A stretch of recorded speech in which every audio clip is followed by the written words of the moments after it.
दौरा ऑस्ट्रेलिया के खिलाफ कौमी स्क्वाड का ऐलान हुआ है, आप इसको कैसे देखते हैं? क्या आपके ख्याल में दुरुस्त है स्क्वाड या कुछ और भी ऐसे प्लेयर्स हैं जिनको शामिल किया जा सकता था?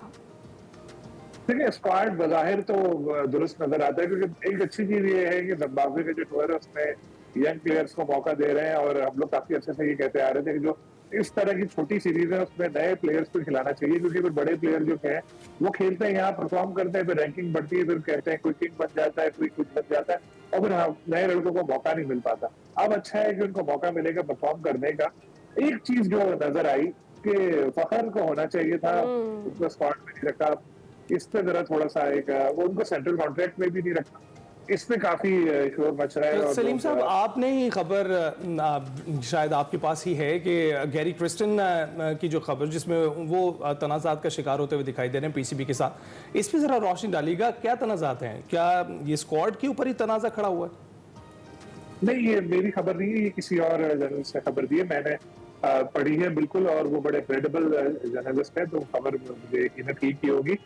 लेकिन कुछ अरसे पहले मुझे किसी ने बताया था कि गैरी क्रिस्टन जो है वो किसी और मुल्क की कोचिंग के लिए अप्लाई कर रहे हैं।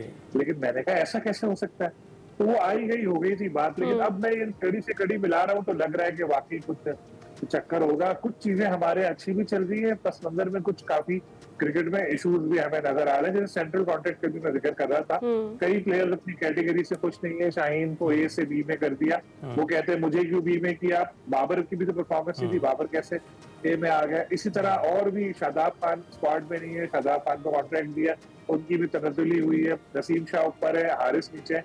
तो ये सब कुछ है, और आगे कुछ दिनों में कुछ हमें अच्छा है कि कुछ शायद कंट्रोवर्सी सामने आए। और ये कोच वाला इशू बहुत बड़ा है, पीसीबी को तो बिल्कुल क्लियर करना चाहिए कि भाई ये मसला क्या है, क्या वो ज्वाइन करेंगे नहीं करेंगे। तो गैरी क्रिस्टन का आपने खुद जिक्र किया, और जो हमारे जेसन गिलेस्पी है वाइट बॉल कोच, वो भी खुश नहीं है। टेस्ट कोच वो भी खुश नहीं है। आपने देखा होगा कि टेस्ट सीरीज के बीच में जब उनको सिलेक्शन पैनल से हटाया गया उनको और कैप्टन को, तो वो नाराज हो गए थे। उन्होंने मीडिया कॉन्फ्रेंस में साफ साफ ये बोला कि मैं तो बस एक डे टू डे स्ट्रेटेजी जो है टीम की वो बना रहा हूँ, बाकी मेरे से सारे इख्तियारात छीन लिए गए हैं। जो मुझे कहा गया था वो मेरे साथ हो नहीं रहा। तो यानी कोचेज हमारे इतने खुश है नहीं, दोनों फॉरेन कोचेज, और अभी आए हुए उनको एक साल भी नहीं हुआ, और अभी इस तरह की चीजें सामने आ रही हैं, तो ये ठीक नहीं है। वैसे ही पाकिस्तान में कोचेज आते नहीं है, तब आए हैं और एकदम से दोनों नाराज हो जाए, तो पीसीबी को देखना चाहिए, खास तौर पे गैरी क्रिस्टन का क्लियर करना चाहिए कि मसला क्या है उसका। ठीक है, अच्छा what's your take on it? क्या दुरुस्त फैसला है? जिस तरह से अभी फखर की भी बात कर रहे थे हम, या स्क्वाड की बात करें, तो आपके ख्याल में बिल्कुल सही सिलेक्शन हुई है? और दूसरा ये कि फखर जमान को स्पेशली ड्रॉप करना क्या दुरुस्त फैसला, और क्या फिटनेस को बहाना जो बनाया गया ये कहना दुरुस्त है? देखिए, एक तो अच्छी बात है कि आपने थोड़े से, मैं कहता हूँ कि जो टॉप परफॉर्मर्स आपके डोमेस्टिक के कुछ लड़कों को आपने इस वक्त एक मौका दिया ऑस्ट्रेलिया सीरीज के लिए। ऑस्ट्रेलिया सीरीज हमेशा याद रखिएगा, ये वो सीरीज होती है जिसमें बहुत से बड़ा बकरा जो उनसे आपका जिबा होता है, यहाँ तक कि कप्तान भी जिबा होता है। अब ये नहीं पता कि रिजवान, क्योंकि जितना मैं रिजी भाई को जानता हूँ कि उनकी हमेशा कोशिश होती है, ऑब्वियसली जब एक कप्तान होता है उसकी कोशिश होती है कि मेरी जितनी इनपुट टीम की सिलेक्शन की हो उतनी, क्योंकि उसने टीम को खिलाना, उसने ग्राउंड के अंदर जाकर डिसीजन लेनी है। अब कितना उनको इख्तियारात दिए गए हैं ये मुझे ऑब्वियसली इस चीज का आइडिया नहीं है। दूसरा, अगर आप बात करें फखर जमान की, एक बंदा 50 की एवरेज रखता है, 200 प्लस स्कोर भी कर चुका है एक वनडे मैच की। अगर बात करूं, वन ऑफ द फाइनेस्ट आपके पास अपना स्ट्रोक बैट्समैन है, जो कि हर कोई बात करता है उसके बारे में कि यार मुझे पता है इनकंसिस्टेंसी कहीं ना कहीं नजर आती है, लेकिन जिस वक्त वो चलता है तो आपके सामने कि वो चाहे न्यूजीलैंड का मैच हो पासा पलट करके रख देता है। एक ट्वीट, हमारा यही मसला पाकिस्तान क्रिकेट के अंदर सबसे बड़ा रहा है कि उस वक्त ठीक है हीट ऑफ द मोमेंट होती है, आपकी ट्वीट नहीं हो जाती है कुछ भी।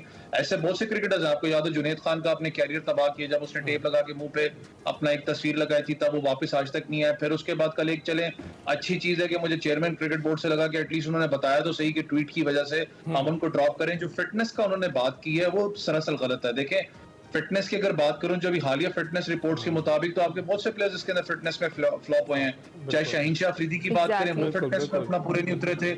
उसके बाद अगर मैं गलत नहीं हूं तो शायद रिजवान का फिटनेस टेस्ट भी इतना कोई अच्छा आया नहीं था। तो आपके पास फिटनेस का तो वसाइल था नहीं। आप सीधी सीधी बात करें कि जो ट्वीट की गई है उस पर हमने इनको जो सा डिसिप्लिन के तहत जो सा पाकिस्तान के सेंट्रल कॉन्ट्रैक्ट से आपने निकाला, कॉन्ट्रैक्ट से ना निकालते, कम से कम आप एक पनिशमेंट तो देते हो। आप सीरीज से ड्रॉप करते हैं, कुछ करते हो। सेंट्रल कॉन्ट्रैक्ट से जब एक प्लेयर की परफॉर्मेंस चल रही हो तो आप देखें ना, आने वाले जो लड़के हैं जो बेसिकली मुझे पता है उनको एक अलार्मिंग सिचुएशन दी गई है कि आप ट्वीट करोगे या कुछ बात करोगे तो आपके ऊपर ये कुछ ना कुछ फैसला जरूर होगा। पाकिस्तान क्रिकेट बोर्ड का एक, मैंने कहा ना, एक सबसे बड़ा हमारे अलमिया ये है पाकिस्तान के अंदर कि हमारे पास स्पोर्ट्स एसोसिएशन, प्लेयर्स एसोसिएशन तो है कोई नहीं जो प्लेयर्स के हक पे बात करती है। मुझे पता है प्लेयर्स भी नाजायज बात कर जाते हैं, गलत कर जाते हैं, सारे मामला हैं, लेकिन कहीं ना कहीं बैकअप प्लेयर के पास मौजूद है। एज सच तो है कोई नहीं यहाँ पर। लेकिन रिजवान की बात करूं, मैं खुद इस चीज पे अभी तक थोड़ा सा कंफ्यूज हूं कि रिजवान जो एक कैरेक्टर है, चाहे वो कोच की बात करें चाहे रिजवान की बात करें, जब ये गैरी कर्स्टन की भी बात जैसे हो रही है कि उनको ये खबरें मुझे भी मिल रही हैं कि शायद वो ऑलमोस्ट रिजाइन करने वाले हैं। क्यों नहीं करेगा एक बंदा जब इख्तियारात आप उससे कोच से लेंगे, कप्तान से लेंगे। मैंने एक अल्फाज यूज किया ना कि वो प्लेइंग 11 को उसने लड़ाना है, ग्राउंड की मामलात उसको पता है कि मैंने कौन सी टीम को क्या करना है, हार्श डिसीजन उसने लेने हैं कि किसको ड्रॉप करना है किसको नहीं करना। आप देखें ना, अगर आकिब भाई की अभी सब बल्ले बल्ले कर रहे हैं कि आकिब भाई कर रहे हैं, ठीक है, अच्छी बात है, हमने टेस्ट मैच जीता, मैं उनको हाईली अप्रिशिएट करता हूँ। लेकिन अगर ये खुदा न खास्ता अगला टेस्ट मैच अगर हम हार जाते, खुदा न खास्ता 200 स्कोर करते, 250, तो मुझे पता था कि मुश्किल हमारे लिए हालात होते। आपने किसको पकड़ना था? आपने कोच को पकड़ना था, आपने पकड़ना था कप्तान को पकड़ना था। आकिब भाई बीच में ना आते, क्योंकि आपने कहना था जी कोच क्या कर रहा था। भाई कोच को इख्तियारात तो दो ना, कोच है, कोच का काम है टीम को खिलाना, कोच अपना क्रेडिट्स का चक्कर है फिर सारा हुआ है। नहीं, क्रेडिट का चक्कर है। अगर मैंने ऑस्ट्रेलिया की आपको बात की ना कि अल्लाह करे कि मैं गलत हूँ, पाकिस्तानी ऑब्वियसली मेरी भी ख्वाहिश है कि पाकिस्तान वहां जाके जीते, ऑस्ट्रेलिया के अंदर अच्छा परफॉर्म करे, लेकिन वो सीरीज मुश्किल होती है। ऑस्ट्रेलिया में आपको पता है पाकिस्तान का सबसे बड़ा जो इशू होता है वो आपकी बाउंस एंड पेस का, आपके बैट्समैन स्ट्रगल करते हैं वहां पर जाके। खुदा न खास्ता अगर आप हारते हैं तो फिर मैं देखूंगा कि किसके जिम्मे ये हार जाती है, कि क्या आकिब जावेद इस चीज को अपना करेंगे, हाँ जी मेरे जिम्मे अपना हार, हमने गलत डिसीजन लिया था, जो भी किया था। टीम सिलेक्शन की बात करूं, उस पर मुझे कोई अपना ऑब्जेक्शन नहीं है, बहुत अच्छी साइड आप सिलेक्ट करके यहाँ पर लेके जा रहे हो, अच्छी बात है। पेस बैटरी की बात करें, लेकिन फिटनेस का अगर आप इशू एक बना रहे हो कि जी फिटनेस का इशू था उसकी वजह से उसको ड्रॉप किया गया, तो भाई शाहीन शाह अफरीदी आपका 100% फिट नहीं है, आपको पता लगता है। ऐसा फास्ट बॉलर आप जब काम करते हो आपको पता लगता है उसका जो रिदम है, रन वे, जो रन अप है, उसमें फ्लॉज है, आपको नजर आ रहा है कि वो 100% फिट नहीं है। तो फिटनेस का इशू ना बनाए, सीधी बात करें जो आपने कल बात की है, उसकी बात की जाए। हाँ, ट्वीट की वजह से की जाए कि ट्वीट अगर मसला था, डिसिप्लिनरी एक्शन लिया गया है, सीधी बात करें कि ये एक्शन लिया गया है इस वजह से, ताकि आगे खिलाड़ी सियासत से दूर रहें, वो अपने खेल पर तवज्जो दें। और बिल्कुल अवैस आपकी बात दुरुस्त है कि जो मुद्दा है उसी को बयान करना चाहिए। सलीम साहब आप बताइएगा, इस वक्त हम देख रहे हैं शादाब खान, इमामुल हक, इफ्तिखार अहमद को तो ड्रॉप किया गया है, कामरान गुलाम, उमैर बिन यूसुफ और सुफियान मुकीम कौमी टीम में डेब्यू कर रहे हैं। ये जो डेब्यूटेंट्स हैं इनके बारे में क्या ख्याल है आपको? ये मौका एक मुश्किल सीरीज में उनको देना, ये कैसा आपको दिखाई देता है? देखिए मेरा ख्याल है शायद ऐसा इन्होंने किया हो एक्सपीरियंस देने के लिए, और खेलेंगे तो वही जो हमारे प्लेयर्स खेल रहे हैं। लेकिन अच्छी चीज है एक मुश्किल टूर में अगर आप यंगस्टर्स को लेकर जा रहे हैं साथ, कहीं अगर मौका मिलेगा भी तो उनको सीखने का अच्छा उनके बचा सका। उसके बाद फिर जिम्बाब्वे में भी काफी सारे जा रहे हैं। ये एक आकिब जावेद ने अच्छा डिसीजन लिया है, लेकिन साथ में मैं थोड़ा जो आप फिटनेस वाली बात कर रहे हैं उसमें मैं ऐड करना चाहूंगा, फिटनेस में एक दोहरा मेयार अपनाया गया है। जो फिटनेस टेस्ट में ये फखर भी फेल हुए हैं, वो कहा जा रहा है कि आप 8 मिनट में 2 किलोमीटर जो दौड़ है वो मुकम्मल करें। फखर वो नहीं कर पाए, उस्मान खान भी नहीं कर पाए थे, लेकिन उस्मान को मिल गया कॉन्ट्रैक्ट। इसी तरह नौमान अली जो थे वो भी नहीं कर पाए थे, नौमान अली को तो 2 बार फेल हुए थे नौमान अली, वो टेस्ट खेल गए। अभी वो सेंट्रल कॉन्ट्रैक्ट में उनके आगे लिखा हुआ फिटनेस से मशरूत, तो अगर आपको फखर को भी लेना था आप उनके आगे भी लिख सकते थे फिटनेस से मशरूत। फिर आपने उनको नोटिस दिया, फखर को शो कॉज नोटिस की ट्वीट की है, बिल्कुल ठीक है, लेकिन जो जेसन गैलेस्पी हैं उन्होंने इतने सारे भी पीसीबी की पॉलिसीज के खिलाफ बयान दिए कि आपने उनको शो कॉज नोटिस दिया कि आप उनके खिलाफ भी कोई कार्रवाई करेंगे, कुछ नहीं कर रहे। तो डबल स्टैंडर्ड्स है, जब करना है तो या तो आप सबको एक ही पैमाने में लेकर आए, या फिर आप जो है कि अलग अलग जो है ना ये ना करें कि फिटनेस क्राइटेरिया जो मुझे पसंद है उसके लिए कुछ और है, दूसरे के लिए कुछ और है। नजरिया जरूरत है तो भाई जो जाहिद महमूद भी फिट नहीं थे, नौमान भी फिट नहीं थे, दोनों को टेस्ट खिला दिया।